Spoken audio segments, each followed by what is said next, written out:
a Black History Special. I'm Maggie Linton. From the outstanding historical novel, The Color Line, by author Walker Smith. I'm going to start with you, Walker, because this book covers more than a couple decades. And where did you get the idea for this? It started as just a Harlem Renaissance novel. I thought, well, Harlem Renaissance, that's just rich, and there's so much that went on. Little did I know how much was going on. I thought I knew, and everybody who thinks they know all about the Harlem Renaissance, you don't. When these guys came back from the war, the pride, everybody just stood up taller in Harlem, and this was really the beginning of it all. So let me go back to that war. You find like rows and rows of books on World War II and Civil War, very little on World War I. That's why they call it the Forgotten War. And then you narrow that down to black soldiers in World War I, and you're really having to dig. So when I started finding things like Eugene Bullard, the flyer, he was a real person. I found out a lot of things about Henry Johnson and the Harlem Hellfighters and their whole story. They were heroes, and 25 years before the Tuskegee Airmen, and nobody knows about them. People in New York, a lot of people in New York do know about them, but not as many as should know about them. And all over the United States, they're very unknown, and I wanted to bring attention to them and also just show the diversity of people, and that's why the four main characters come from all different backgrounds. We go to Maurice McPherson, yes, ma'am. And you play, in a sense, the lead character, Yes. Serval Rivard. Talk about him and what he became to you. Well, one of the things that that stood out to me with Serval was that he wrote a journal. And that's how I made my personal connection with him, because I write journals. And it told me a lot about him as a man.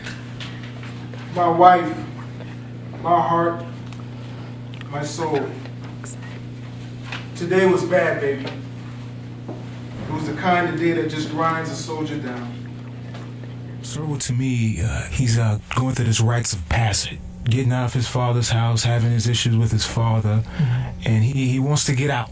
Because he came from a fairly well-to-do Well, no, yes. family, Yes, he did. Yes, he and did. a very active family, Right. and activist. Right. Yeah. And such an important role he played, as so many soldiers. And you point out in the book, how many of the soldiers came back, couldn't find a job, were lynched, were treated even worse almost than when they had left. And they proudly wore their uniforms, but not everybody was happy to see them in them. Well, the other real strong male character in the book is played by Kyle Rutledge, and it is Jack Hawkins, whom I loved from the moment I read him. He had such strength and such vision, and knew he wanted to be more. Yeah. Talk about Jack Hawkins. Honestly, Jack Hawkins, I love how much courage he has. Because, from the beginning, I remember he's taller, so his dad is tough on him, and he wants him to go out in the field. And they come from broke folks. Exactly. So, his mom's trying to protect him, she knows that he's younger, but he's taller, so the dad is tough on him. He's constantly in situations, but I love his courage, and he puts his pride aside and wants to learn, to educate himself. So Jack Hawkins he instantly caught my attention. Let's get to the real point. You came to beat my ass for leaving open. Maybe. That's what it takes. How you gonna hurt her like this, man? Don't you know? Let's get to the real point. Don't you know how bad I want to spill your blood right now? What? Step back, sir. Or what? I said, step back. You could damn near read my mind. The actress that's working she's playing Opal in this, her name is Brittany Parker. Strength of a woman. Why does she want to dance the ballet? Why doesn't she do something else? And Jack would just, in his 2 or 3 word sentences, because he never spoke a lot, he would just say, maybe show him she could do it. He just said, it's just something she wants to do. We all do our best. Sometimes it's not fair, I know. You all wish to live long time. To grow old and feeble is not fair either. Oh, madame. Oh, shush. To die is not so bad. For the dancer, not to dance. This is much worse. I have danced.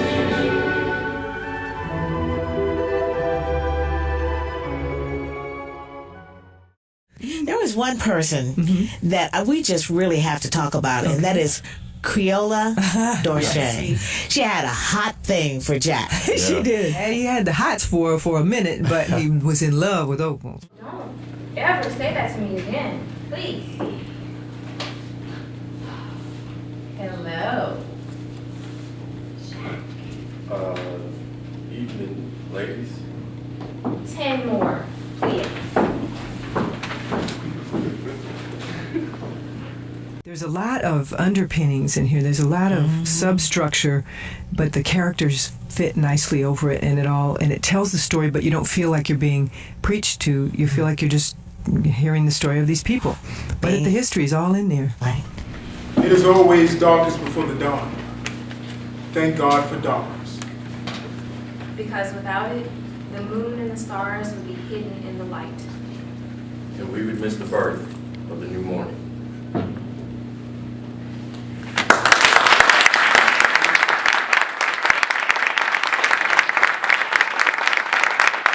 We are and have been enlightened by Walker Smith. The color line is available at Amazon.com and other locations, including Walker's website, WalkerSmithBooks.com.